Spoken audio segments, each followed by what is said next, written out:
telling the father, Annappa, I am not your son. An amazing statement. Imagine, you'll think I'm dreaming or what?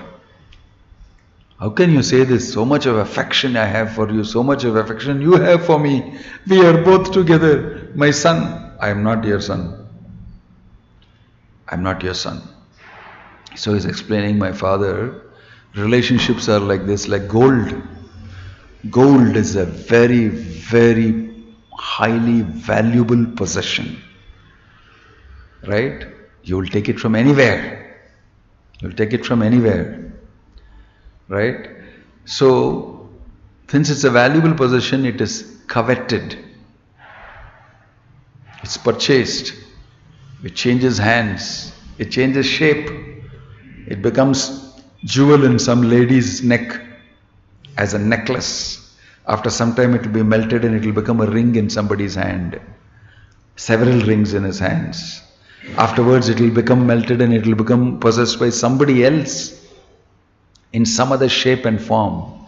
Then it will become a bar, it will be traded and go to America. Then it will come back in somebody's hands. So this is being spoken about here. Just like that, I am a spirit soul. I don't belong to you. I am an independent spirit soul. I am going on my journey. I have no relationship with you actually. Somehow we got together and had relationship. But further commentary Prabhupada is giving is, which the son is not telling, actually I came here to take revenge on you. Which is explaining, I came to take revenge. You troubled me in my previous life in this way. You gave me the same misery. I'm coming to give you back. I'm actually happy that I died and you suffer. And now you're calling me back. I never want to be with you. He's telling here, Prabhupada, Chitraketu does not know his son is enemy from previous life. Chanakya Pandit has mentioned this, I've told you many times here, that Rinakarta Pita Shatru.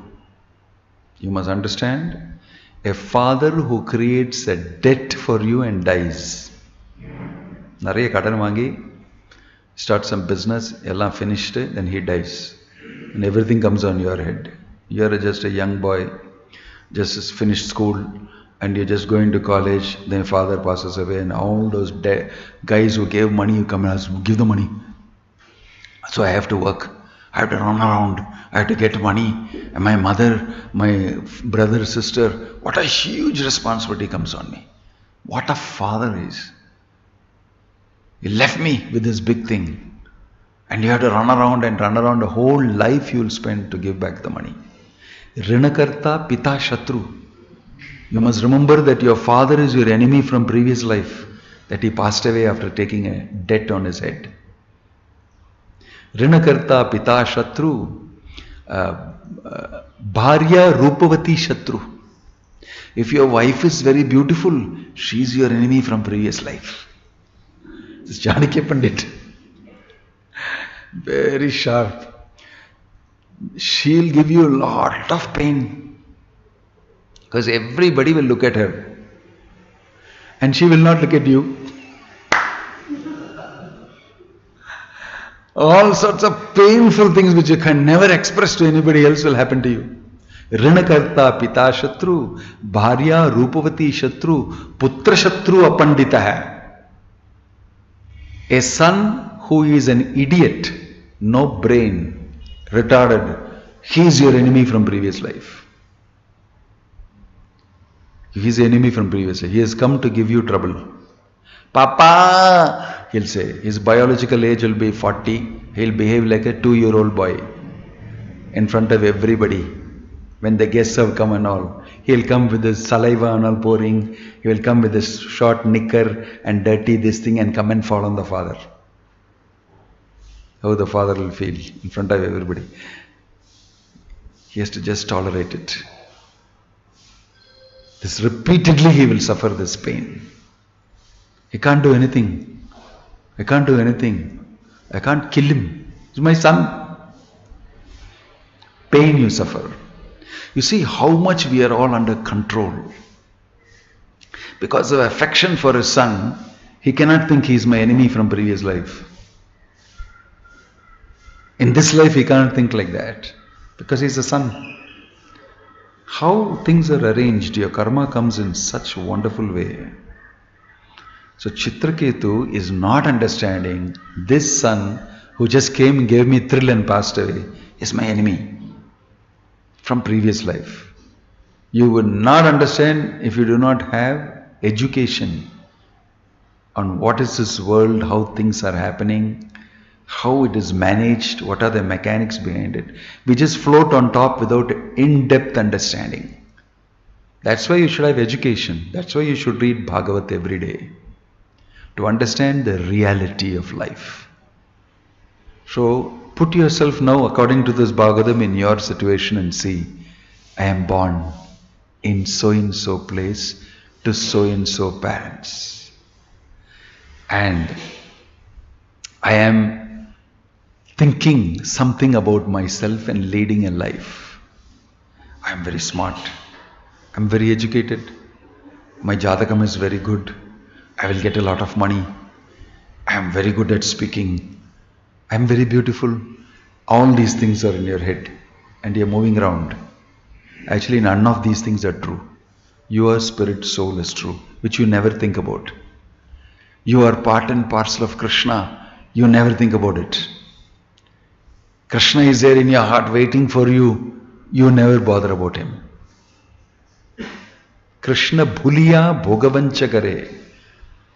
You forget yourself. You forget your relationship with the Supreme Lord, and you are busy, absorbed in your own temporary thoughts and those type of relationships that give you sense gratification.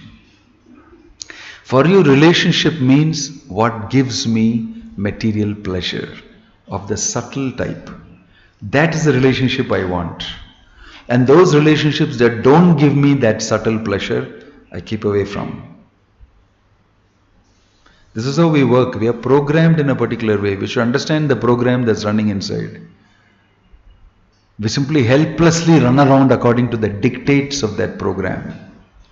You are not living according to what you should, according to who you are and what you should do. That we are not doing. That we are not thinking. In our mind, the thoughts that we get are all proddings, pushings. Manaso vegam, vacho vegam, jihva udaro upasta vegam, etan vegan yo vishahet dhiraha. It's mentioned in the Nectar of Instruction. These are all vegas. Through the mind, you're getting pushed by particular powerful thoughts. And it governs you. Thoughts are very powerful. It governs you, it moves you, it makes you act. So Chitraketu is pushed by affection for his son. He is not understanding this son is my enemy from previous life. He will never understand that. There's no scope for him understanding that. So his son itself is coming and telling, I am not your son. So shocking to hear. It's even more shocking for Chitraketu to hear. If he goes to a proper Jyotish, he will tell you this fellow is your enemy from previous life. Really? How is it possible? That's the arrangement of material nature. Your karma will come through people who are very close to you only. Just think. The next door fellow is not going to give my karma so much. He may throw a stone at my window. Maximum he will do. That also he will do with scare, because I will also throw a stone on his window. Jai Jagannath Baladev Subhadra Maiki. Where your investment is in terms of relationship, through that only Maya can affect you. Isn't it? If you're, somebody going on the road, he'll never affect you. And you might as well be in good terms with him. Go. I'm never going to see you in my life again. So how will your karma affect you? Sometimes people going the road also will affect you. Fine, rarely. But the best way to get at you is to get at you through people who are very close to you, whom you have invested in. Through that only Maya can affect you, no? If you have to be affected deeply inside, the person whom you have invested in with love, affection and everything, that is the person who can affect you most. So if some karma has to happen to you, you have to suffer mentally, physically. It has to come through people who are very close to you, whom you have put trust in and confidence in. That will be very painful. Of course the neighbor also can do, but it will not be so painful. Because I don't have much investment in the neighbor. Except maybe the neighborhood girl whom I have fallen in love with. Maybe. Some investment. But the persons who are your relatives are coming from previous lives. It's the arrangement of nature. You see how it is. If you watch very carefully in a separated way, you'll see that's happening. You can see people suffering. They come and tell, he's telling like this to me after so long. How can let him tell what is your problem? Why are you? But how can he tell this to me? Why can't he tell this to me? He's after all telling, let him tell. Why are you getting so affected by what he tells? No, because your investment in him.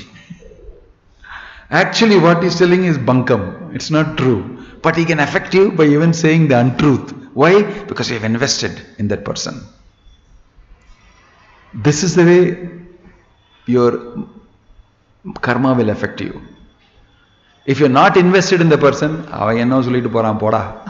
who cares? They don't care. Because I have no relationship with him.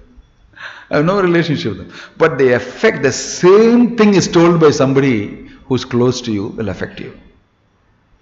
So the only way that karma will take effect on you is through people very close to you. You have trust, you have faith, you have invested love and affection. They will only give it to you. They will become agents of your karma. Correct, huh? Yes or no? Now go and examine your family members. At the same time, there are also good karma coming through the same persons. Some of the closest people are the ones that will give you the best confidence, faith, support, everything. That's your good karma. That will also come through people close to you. It's not that everybody around you should be looked at with the lens. Are you Chitraketu's son? You don't have to watch everybody through that. But you must know that they all become agents of your karma. You see, Prabhupada, I told you this before also, in a public lecture, I think it was in Canada, that after he lectured, one person got up and asked questions and passed comments about Prabhupada. Like so many things he told. And Prabhupada simply kept quiet. Then he went ahead and answered the next question and next question. And the devotees were surprised that that fellow was so vociferously against certain things. And Prabhupada didn't say a word. So later they asked Prabhupada, why did you not say anything to that person? Normally Prabhupada means he will shut him up by giving correct answers. Very nicely, in a gentlemanly way only. But Prabhupada did not say anything. So they asked him why. Prabhupada very quietly said, I have done something wrong to him in my previous life. Just keep quiet. And then I told this in a class, and there was Gopal Krishna Maharaj there also listening. It was somewhere in Ujjain. We had this bureau meeting, something. And later, while I was eating prasadam, Gopal Krishna Maharaj came to me and said, you know that devotee you spoke about? You know, the next visit Prabhupada came and he gave a packet of some gifts plus prasadam and he said, go and give it to that man. Do you know this? He told me. He said, I was there in that session. So I was so surprised that Prabhupada, it seems, when next time he came and told him, give gift to that man who asked me these questions. So Prabhupada is noted that this fellow is coming from previous life. He has some scores to settle with me. And I must not react to it. I have done something wrong to him. Very amazing behavior. I was tears in my eyes when I heard this, that Prabhupada did this. He is seeing correctly. He knows that this person has come from previous life to give me this. Same thing he told about his other devotees. He said, you have all been sent by Bhaktisiddhanta Saraswati Thakur to help me preach in the Western world. He told about his disciples.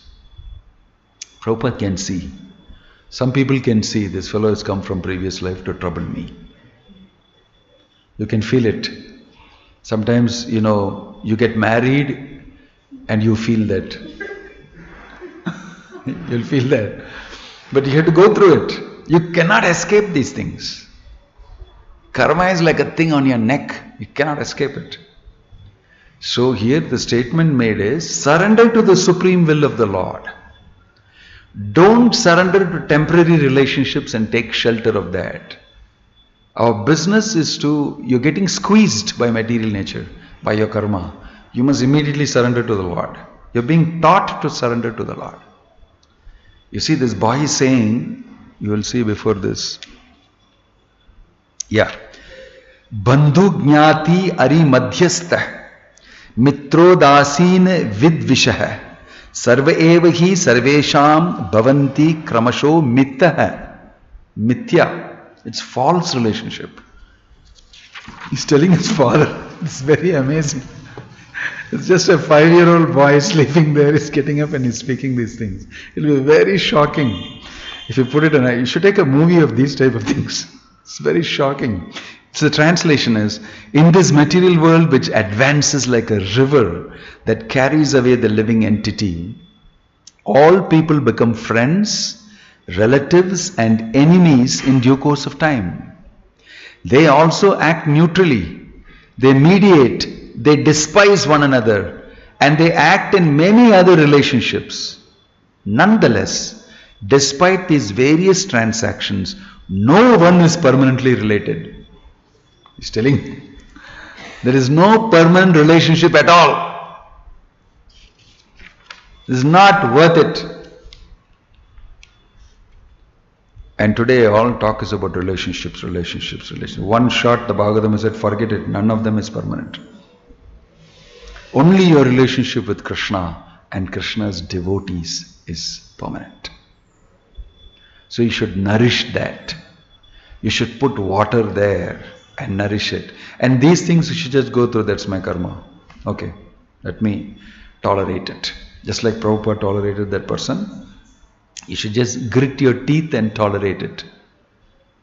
I will not allow this to disturb my Krishna consciousness, disturb my devotional service to Krishna, which is a permanent relationship, which is an investment that I am supposed to make and which I am making. I will not allow that to disturb that investment. This is something I have done in the past in ignorance, and that is coming back at me. Let me simply tolerate it. Let me grit my teeth and tolerate it. What to do? So many times we understand we cannot do, like I'm explaining to you that Putra Shatru Apandita hai. What can I do if I get a son like this? I cannot do anything. I can't kill him. I can't, exchange the son for something else.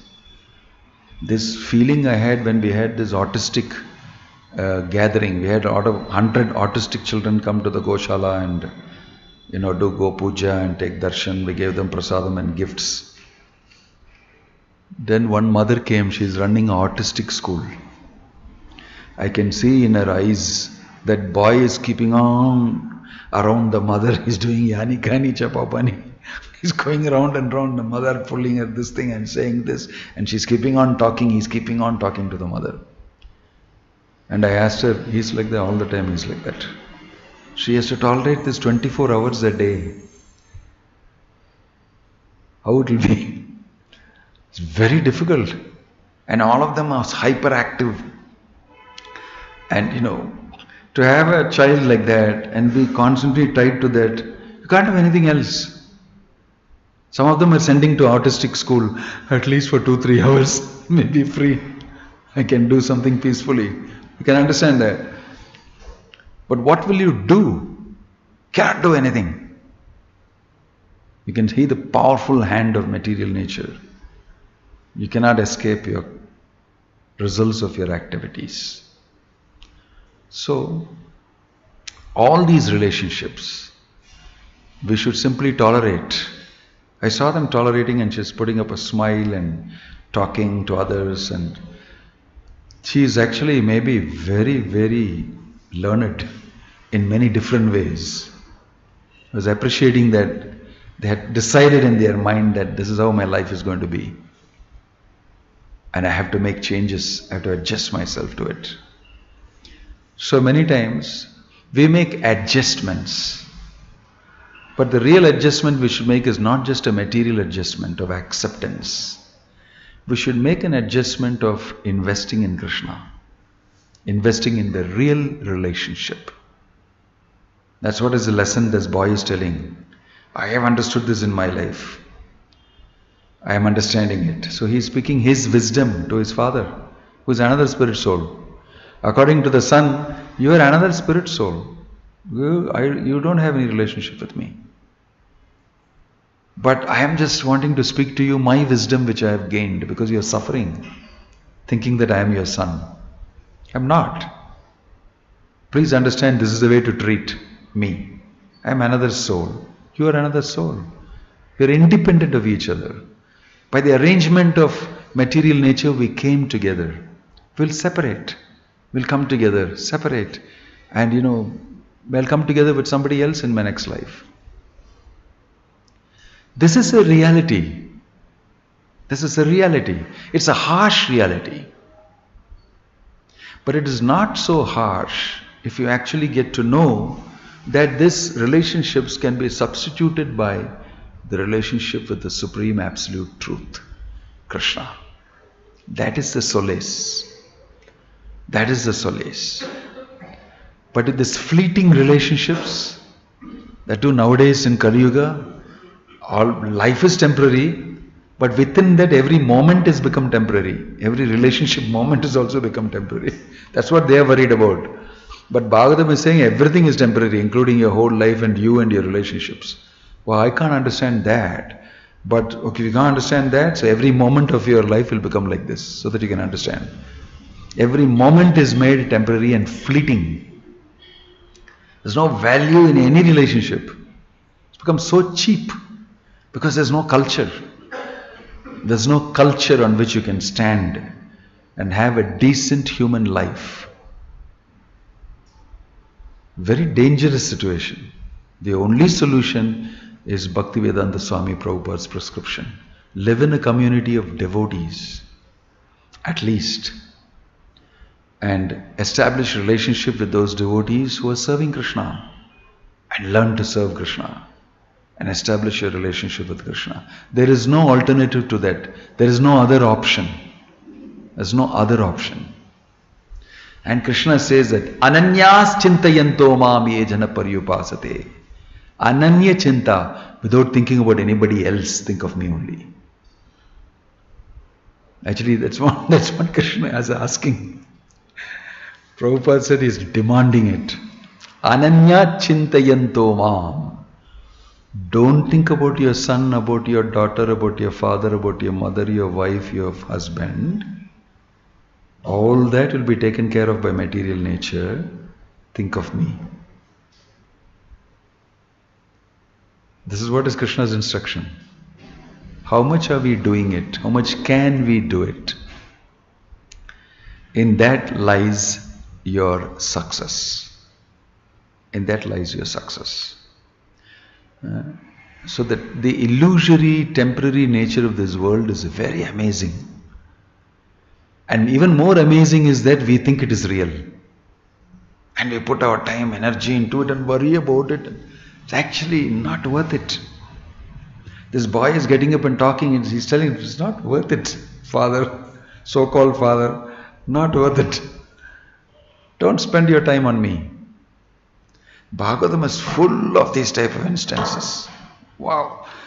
Pururava and Urvashi.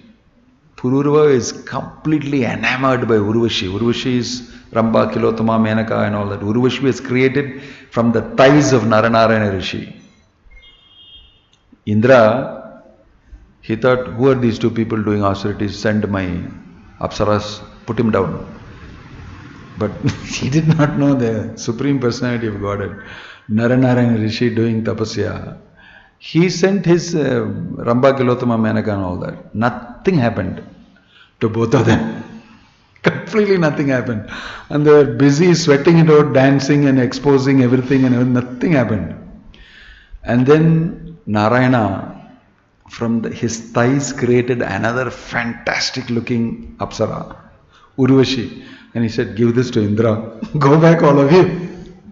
Tell him it's my gift to him. What an insult to Indra. Then only he understood that, oh gosh, I have done this to Narayana. And he has given me a gift of a lady who is far more beautiful than everybody whom I sent. Gave back gift. That is Urvashi. Urvashi, very beautiful. So Pururava fell for her like nothing. And she said, this is a big story. I get married to you under certain conditions only. And those conditions are, I should never see you naked, these two lambs, if you, something, I don't want to go into it. Anyway, Pururava will break that somewhere, because she said, you will not ask me any question, whatever I do.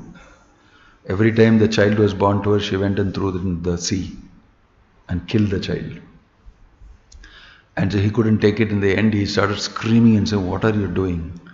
I told you should not ask me any questions, so she disappeared. So he went in search of her everywhere, in all sorts of places, in another planet and all he went. He did austerity, penance. Urvashi eva gatiranyata. I have no other buddy, nobody else I will invest in. He was mad, lusty for her. And he went searching for her everywhere. 2-3 times he met her, and then he said, we'll come back. Then she said, what a man you are. And she told him, you're so stupid investing in me. Who am I? I just got some body and some nice looking things. If I were you, I will do other things.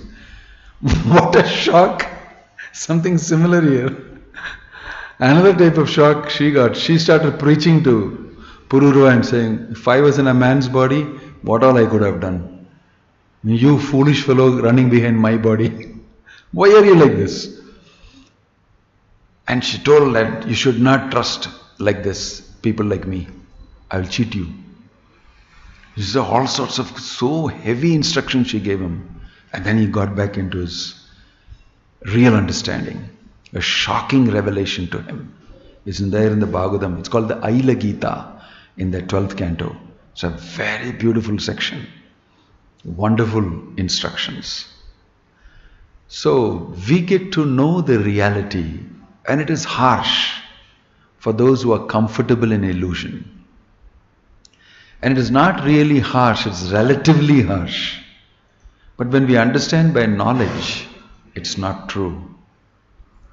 We must apply things in life. Gradually, we will accept it. That's the way the world is. Don't expect anything. Don't expect anything great to happen. But always expect lousy things to happen to you in this world. I can tell you that. If you remain charged like that, you'll be a very happy fellow. These things happen. What to do? Let me accept it. I'm not going to pay attention to it. I'll just let it go away. If you worry about it, you're paying attention to it. And it'll grow bigger. It'll grow bigger. If you don't pay attention to it and let it go and pay attention to your spiritual life and your progress, you will see you'll diminish their importance and they'll simply disappear. Simply disappear. This is what Chitraketu learned. He learned that big lesson. Okay, my son is teaching me. Right? My son is teaching me. So therefore he learned that lesson. And he became liberated from the illusion. He was situated in reality, although he was in the material world. That is the greatness of these lessons. These are lessons that every human being, every soul has to take some point of time in your life. Whatever your material situation is, you have to brace up and accept this. Then you are a successful human being. So everybody has to go through this internally, individually, privately. Others can only help you from outside. You have to go through that by yourself. And it's an exciting journey because you learn by Maya beating you into shape. It's not always beating and it's all not always suffering. It's sometimes good also. If you learn to appreciate the education, then you will enjoy it. In fact, you will relish it. Austerity is sweet because it gives you knowledge. Sacrifice is sweet because it gives you knowledge. Bhagavad Gita will tell you, all sacrifices end in the culmination of knowledge. Krishna says in the 4th chapter, after all types of sacrifices end in the culmination of knowledge. So when you get knowledge, you are in a better position to bear it. You're in a better position to bear it. People with good karma actually can never get realizations much. They'll be stupidly happy. Always laughing, smiling, I'm very happy, I got a lot to eat, I got a lot to enjoy. And this thing is actually very unfortunate. Because at the end of life, he'll get a very big shock. And he will step into his next life. Who knows how that is? Whether his horoscope is so good. But people who have bad karma, if they get into Krishna consciousness also, it's the best arrangement. Of course, sometimes they get frustrated, Krishna is not helping me. But it's okay. Krishna is definitely helping you realize many things. And I see that when people suffer in Krishna consciousness, they are educating. They're getting educated. But when people enjoy and have very good karma and all that, I think it will take a long time for this fellow to understand. Take a few more janmas. You can see sometimes. So, sometimes misery is fortune, is spiritual fortune. It's useful. Bhagavatam is filled with these stories, wonderful stories of so many amazing personalities who cut out of illusion and came into understanding and reality. Every one of us has got a story to tell. It is a saga of the spirit soul climbing out of illusion into reality. Everybody's story is fit for being in the Bhagavatam actually. Why? Because it's a story of success, of coming out of illusion and being situated in the reality of Krishna consciousness. It's a great story. So you also, each one of us, because Krishna is waiting for you, you also have to make that journey. Everybody has to make that journey back home, back to Godhead, as Prabhupada put it. It's a great journey, and it is the most exciting, most illustrative journey that you will ever have. So Prabhupada, he is the person who is facilitating that for many, many souls. By writing these things, look at him writing here. Chitraketu does not understand that his son is the enemy. He is saying the truth. He has lived his life like that. You know, Prabhupada, he at one point of time was a very responsible family man. 5 children, running a business and carefully living life, thinking about many things in his life. In his business life, in his grihastha life also, going to the temple regularly, like some of you are coming as grihasthas. He was also coming like that, giving donation to the temple, listening to some sannyasi speaking, thinking about it, going back home with his son, like that. But he is constantly, definitely, very deeply thinking about life. At one point of time, he understands that I think I should take some step towards doing certain things in my life. And that comes when his wife actually doesn't understand what her husband needs, doesn't support him in his spiritual life. You know that famous, you'll see that picture drawn in the Leelamrita also. Tea or me is the question Prabhupada is asking. She starts drinking tea. Because tea was just introduced in the British times. It is not like, you'll find it very surprising. When I first read it, I thought, tea was not there. Prabhupada said, I never drunk tea, coffee in my life. In his life, he has never drunk. Because tea came in, British introduced a tea.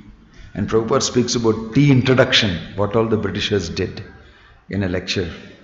How they introduced tea and spoiled the culture of Indians. You know, and then they put a tea cess, a tax on tea, and took the money and made them drink the dust and the dirt and all that they sweep up, made that into tea and gave it to Indians and exported the leaf to London. Let's get money from these rascals, by making them drink the waste. And they made free tea booths and gave everybody, got them addicted. Then they closed the booths and said, now you buy your tea. Like that. So tea was new. But Prabhupada's wife, along with some other Indians, started developing taste for tea. So she started drinking tea. She had a kettle, very nice, balo hobe. She started drinking tea. And she also sold some of the manuscripts that he had written and bought tea. Prabhupada was furious. And he said, what are you doing? This is all nonsense you're doing. Of course, today if you say tea drinking is nonsense, they'll finish you. How dare you say that? Free speech, free drink tea, free everything. Don't interfere with me. I'll do anything I want. So, but those times, it was so unconventional to do it. So Prabhupada said, you're busy drinking tea and I'm struggling to maintain the family and I want to keep up my Krishna consciousness and you're not helping me. You're busy drinking tea and you sold my manuscript also. This is something very bad. I'm getting a very strong message. He got this message, he left home. He left home. This is not my place. I want to pursue my life. Similarly, Ramanujacharya also left home because of his wife. I'm not scaring the Grahasthanis, I'm just saying. The situation created by material nature is meant for you to take advantage of. Ramanujacharya's wife, very chaste Sri Vaishnavi, very nicely brought up, very cultured, everything. But she didn't understand Krishna consciousness. She, who's that, Nambi, who came famous, taking instructions. Not Peri Nambi, Manakal Nambi. Tirkachi Nambi. Tirkachi Nambi was giving him instructions. He was highly appreciative, but he is not from a high-class Brahminical family. But he's a Vaishnava, he's a devotee. So Ramanujacharya was like accepting him as my guru. He even asked him, will you initiate me? And he said, no, I am from a low-class family. I am not supposed to do, you are a Brahmana. So he refused out of his humility. And he had invited him home, please come home too. I am a Grahastha, I should invite sannyasis and devotees and I want to feed them. You want to take advantage of the set. So he had invited. And when he will come, it was not like fixed. So he came. Tirkachi Nambi came to Ramanujacharya's house. But he was not there, he had gone out. His wife alone was there. And he had already told his wife, I've invited him, anytime he may come, you tell me and I want to be there. But he was not there. So she said, yes, please come. He told you will come. And she did not call him inside. In the outside veranda, she said, sit down here. And she put food for him on a leaf. And she sent him off like that. Ramanacharya came and heard, he was furious. He said, I want to eat the remnants. You threw the leaf away.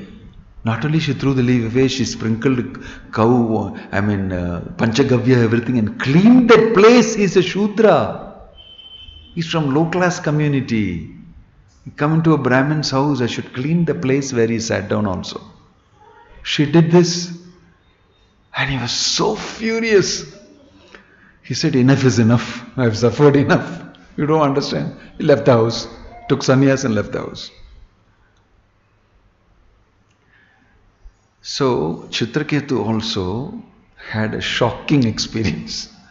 He said, enough is enough. I had to surrender to Krishna. Every spirit soul has got his story of the day he will surrender to Krishna fully and tell material nature, enough. I have taken the lesson. You don't need to act on me anymore. And we have to do that sometime. That is successful life. It may not be palatable at all now. That and all I'm not going to do. My son, my daughter, my mother, my father, my wife, my husband, I cannot leave all that. It's not so easy. Along with them, I will practice everything as much as I can. Little bit here, little bit there. Slowly it will happen. But you have to do it. Like Chitraketu is being forced to do it by the arrangement of Narada Muni and Angira Muni. So when will that day come? When will that day come? That everybody has to have face-to-face,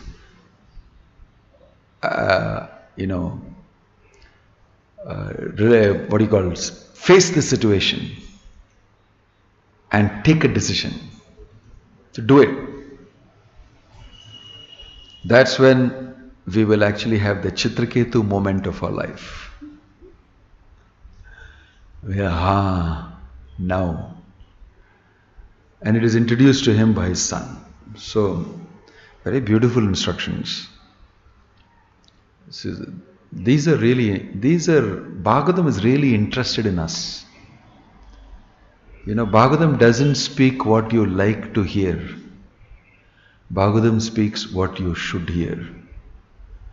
You may like or not like, doesn't matter. It speaks the truth. It just speaks the truth. That's why it is very favorite grantha of everybody who is interested in the absolute truth, Krishna.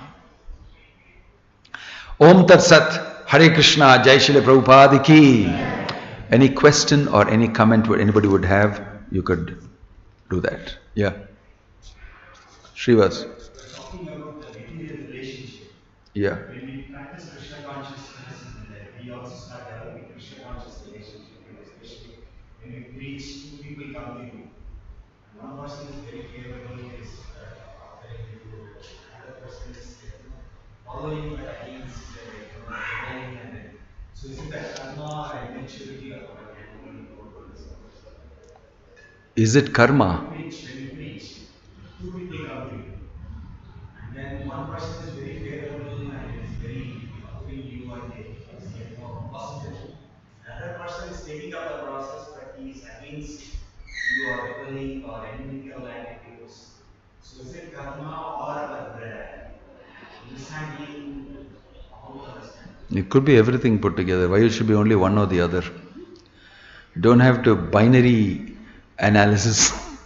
Either it is this or that. It could be both, no? It could be both, definitely. It's a good hybrid. Because we are not really liberated persons, always. But when we preach, we are actually making a facility for Prabhupada to preach through his books. He is the one who has written all these amazing things and giving these foundational instructions. So when we say we preach, we actually act as an instrument. This is my understanding. We act as an instrument. We distribute the books. We speak the same words. We use the same logic and information and everything and convey to the other person. So our karma, our impurity, our lack of 100% Krishna consciousness, all that will be factored into that also. Definitely, this is the realistic understanding. To think that I am preaching, why it's not happening, it's a different thought. So we present what we can according to our ability, and we pray to Krishna, we pray to Guru, we pray to Prabhupada that it should take effect in some way. And then according to that receptor, the person who is receiving, according to his situation also, and according to the inspiration the Lord gives him, it will be accepted. There are many, many factors. It's not like very simple to say should be happening, it's not happening. Normally it is happening because we are presenting it as it is. This is Prabhupada's statement. He said, my success is that I have presented Krishna consciousness as it is. As I heard it, evam parampara praptam. Right? That is why I am successful. He didn't even say that because I am a pure devotee, I am preaching, and he didn't say anything like that. He considered himself to be a very humble servant of Bhaktisiddhanta Saraswati Thakur, and he has done everything paka, and I am simply presenting it. He is perfect. This is the answer he gave. You can imagine Prabhupada was asked in a public lecture. He spoke about liberation and all that. So one man asked him, are you liberated? Very interesting question. How you'll answer? Are you liberated? So Prabhupada immediately became a little emotional. And then he said feelingly into the mic, instantly, I may not be liberated, but I am strictly following the instructions of a liberated person, my Guru.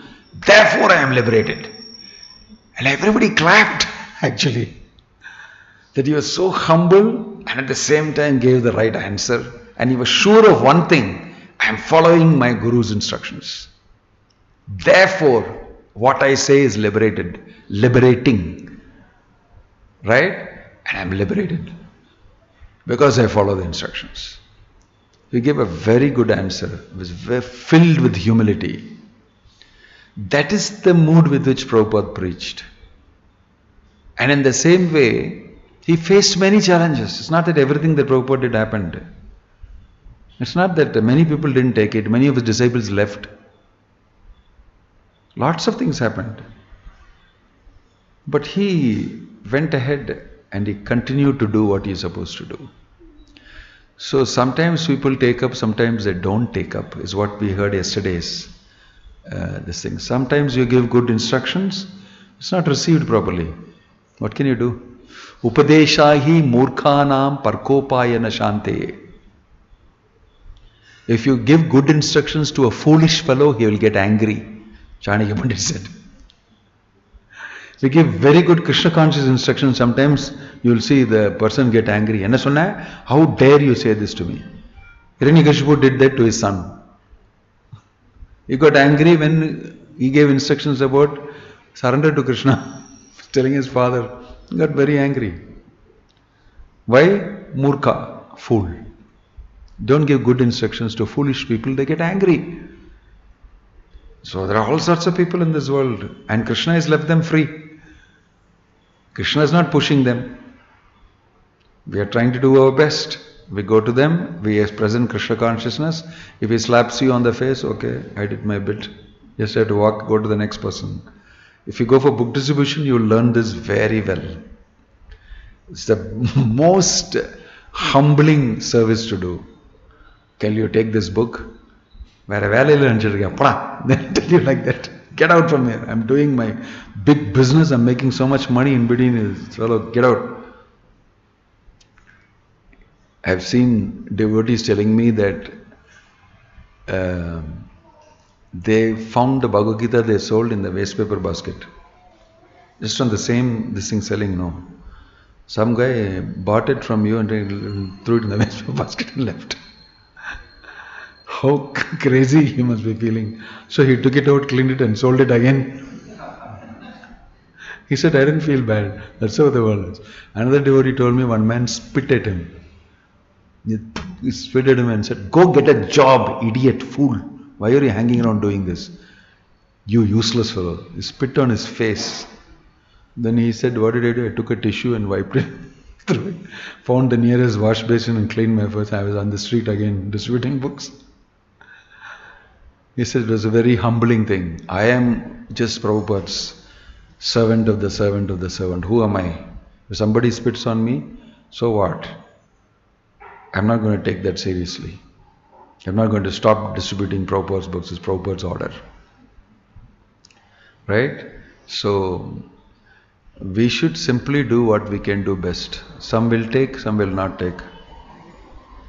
Maybe I'm not so effective, but I will not stop doing it. Because it is the order of Bhaktivedanta Swami Prabhupada. I'll continue to do it. That's all. Om Tat Sat. Any other question or comment? Yeah. From Madhu Krishna, what is the life completely without the difficult situation come to me? How can I surrender to the Lord? How? Life is without difficult situation. How can I surrender to the Lord? Okay, you have no problem at all. You have very good karma. You have wonderful Janma Aishwarya Shutashi Veer. Everything with you. And you are sailing high. So it's not that you cannot surrender to Krishna. The Pandavas were like that. They had everything. Janma, Aishwarya, Shutashi. They are very surrendered to Krishna. Your surrendering to Krishna and your devotion doesn't depend on your material situation, high or low. It's independent of it. It is just that if you are in a very materially favorable situation, you'll be very stuck to it, and it may be difficult for you to think of Krishna and surrender to Him. Like the demigods. Demigods have such wonderful material facility that I know Krishna is the Supreme Lord. Krishna, I know, just let it wait a little bit. Let's enjoy our facility a little bit. They become a little delayed. But they are devotees. They are also devotees. But just that if you have trouble, you will surrender faster. Accelerated surrender it will be. If you have a lot of good facilities, you'll say, Koncham, slowly let's go, let's enjoy it a little bit. Anyway, that is possible for me. Like that. So it's not that if you have very good facility, you will not surrender to Krishna. Well, there's a great chance that you may not, but you're intelligent enough. If you read Bhagavad Gita and the Bhagavatam and everything, and you have proper guidance, then you will utilize your good situation to serve Krishna. You'll utilize your good karma and serve Krishna much more. You get greater opportunities to serve. Everything gets converted into service, your good situation. That's what an intelligent man would do. Use everything in the service of Krishna. Use your Janma, Aishwarya, Shutashi in the service of Krishna. You'll be able to do much more. So isn't that not great fortune? Yes, it is. In the purport, Prabhupada says in the Bhagavatam that a devotee's opulence should not be thought of as part of his karma. It should be thought of as given to him by Krishna. Prabhupada is saying, a devotee's opulence is the mercy of Krishna on him. Because if he is handling it properly, definitely is Krishna's mercy.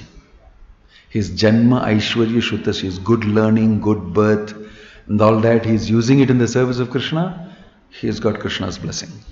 Because rarely will people who have Janma, Aishwarya, Shutashi use it in the service of Krishna. They'll always use it to gratify themselves.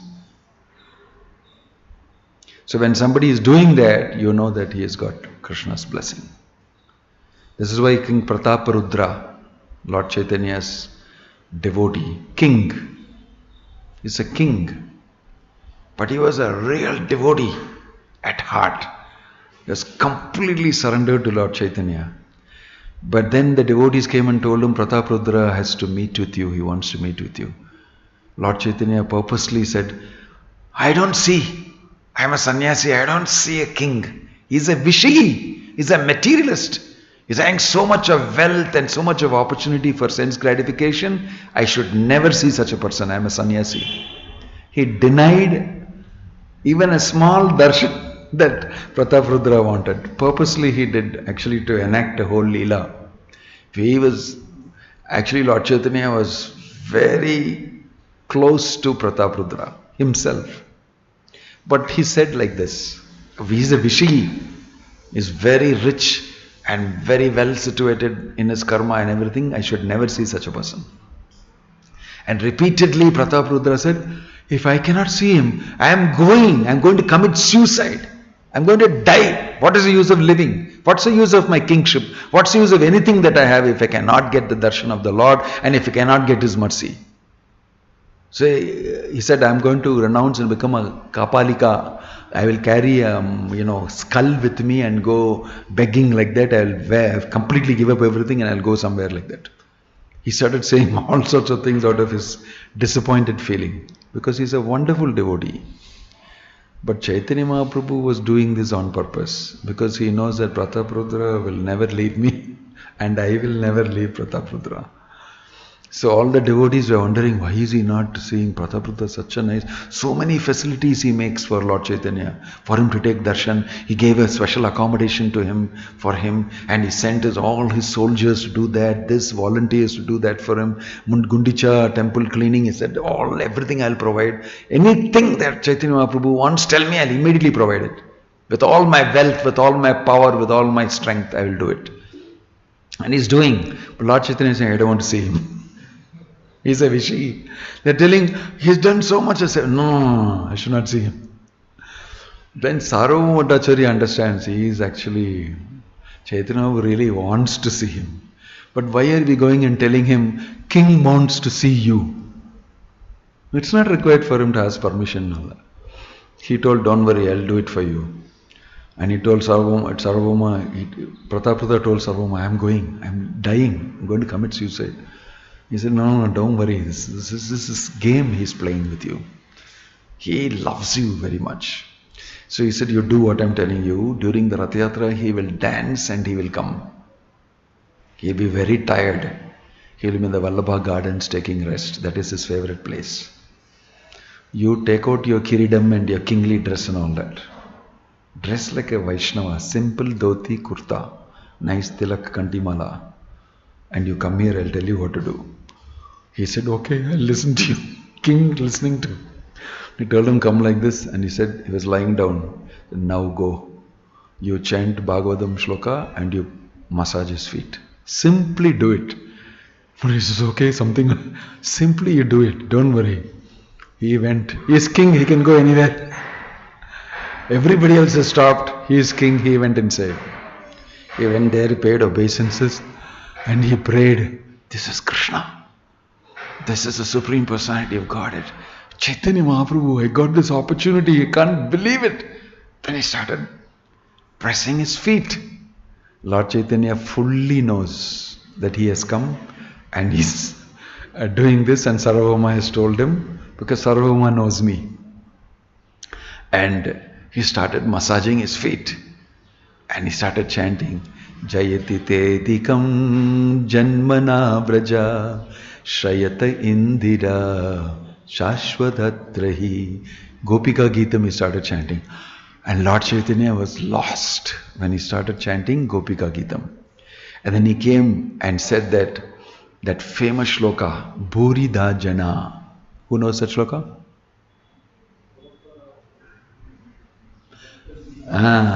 Tavakatamritam tapta jivanam kavibiriditam kalmashapaham Shravanamangalam Srimadatam Bhuvi Grananti Ye Purida Jana. When he chanted this, Purida, he got up, Chaitanya Mahaprabhu got up and embraced Prataprudra. Can you imagine the thrill of Prataprudra getting embraced by Krishna, the Supreme Personality of Godhead, as Chaitanya Mahaprabhu? And Prataprudra was in ecstasy. That same person who said, I don't want to see me, is embracing me now. Burida! Burida, he said, those who give out this wonderful Krishna consciousness to everybody. It's getting confirmed here, by the way, by a special background music. It's true what I say. That they are the most glorious. Right? Yeah, the most glorious. And so he embraced Prataprudra. What to speak of him meeting Dharshan? He held his lotus feet, he worshipped him, he massaged him, and then he get embraced. Chaitanya Mahaprabhu also knows that this is Prataprudra, he embraced him. So, although you're very rich, although you're very well-to-do, you can use it in the service of Krishna. And if you do that, Krishna will become more pleased. Isn't it? Yeah. Question or comment? Anything else? Yeah. Quick. In the lecture you have mentioned that it is just soul to be fully of cross. So there is a famous saying, anything sold free of cost, you are the product. So I got sudden realization that at ISKCON also we get free food, we get free lectures, we are the product. But I'm very happy to be the product. Yes. Yes. We do that, rightly said. We value you as a part and parcel of Krishna. We are awakening you to your own identity. So the product is you get awakened and you develop faith. That's the product. And then you contribute to Krishna. It's a wonderful scheme. Think about it more. For us, money is not important. Money is very cheap. We want your life. We want you. Then it comes automatically, everything comes along with you. That is Krishna's plan. He's standing here for that only. Sarvadharman parityaja mam ekam sharanam vraja. I want you. He's not saying I want your money. He's saying I want you to surrender to me. You belong to me. Mama evam sajiva loke jiva bhuta sanatanaha. You belong to me. So why not? Become Krishna's. Good for you. Because you get great wealth of bhakti. You become very rich. We are giving out rich bhakti thing without anything. Chant Hare Krishna, you get bhakti. People don't understand the value. It's all topsy-turvy value systems. It's about money. Money is most valuable. But Lord Chaitanya told us bhakti is most valuable. He gets attracted to bhakti. Okay? One more? Yeah. From Venkataraman, how to surrender to Krishna? What are the characteristics of a surrendered devotee? Please enlighten. How to surrender to Krishna is explained by Krishna in Bhagavad Gita. Before he says Sarvadharman Parityaja, he tells Manmana Bhava Madbhakto Madhyaji Mam Namaskuru. That is sadhana bhakti. He's telling you should do. Become my devotee. Worship me. Offer your namaskaram to me. Chant Hare Krishna. Do puja for me. Take prasadam. Live in the company of devotees. The process of bhakti yoga you should follow. Throughout Bhagavad Gita, that's what is explained. And Bhaktivedanta Swami Prabhupada has given us in practical terms what we should do. Chanting the holy name of the Lord, reading the Bhagavat, attending, has created a whole institution on this, for doing this. So I am sure that Venkataramana ji, you must be knowing that. Simply follow the simple instructions first. Don't go into the internet and read too many complicated things. Read Prabhupada's books and take the simple instructions. They have got depth in them. You simply do the instructions and you will reach the depth of it. Then next is how to surrender. What is the characteristics of a surrendered devotee? That is, if you read the Bhagavatam, you will see that throughout. The Pandavas and their surrendered nature. Prahalad is surrendered nature. Dhruva is surrendered nature. You will see all of them great devotees surrendering to the Lord. And that's what we discussed today. Some point of time you should surrender. In some janma you have to do it. You can't keep on going janma after janma. Somewhere if you avoid it this time, at least next time you will have to do it. Better do it of now only. No loss. Somewhere you'll have to do it. But what is the meaning of life otherwise? What's the meaning of existence otherwise? Right? So that said, if you talk about characteristics, that is mentioned, there are 6 characteristics of surrender. That's mentioned. Anukulyasya sankalpa, pratikulyasya varjanam. What is it? Rakshashititi vishwaso goptritve varnam tata atmanikshepa karpanye. These are 6 characteristics you will see in a surrendered person. That is, he accepts things that are favorable for his development of love of Krishna. Anukulyasya sankalpam. Pratikulyasya varjanam. Anything that is not helping him to develop devotional service and love of Krishna, he gives it up. Rakshishyatiti vishwaso. Krishna will definitely protect me. He has full faith, vishwasa. Then he is completely, you are my only protector. I don't have anybody else but you. He is thinking like that and surrendered to that idea. He doesn't think otherwise. In this way, there are 6 principles listed of surrender, and you will see these characteristics in a surrendered person. If you read the life history of Bhaktivedanta Swami Prabhupada, you will see all of them in his pastimes. You will see that. And all the great people whom you know about in the Bhagavatam and everything, great Vaishnavas, they are all very surrendered. They depend completely on Krishna's plan. Whatever it is does not matter. I am surrendered to Krishna's plan. So that's a big topic to discuss and explain here. But if you read the Bhagavatam, you will encounter these principles of surrender and characteristics of surrender. Om Tat Sat, Hare Krishna, Jai Srila Prabhupada ki, Grantaraj Srimad Bhagavatam ki, Nitai Gaur Premanande.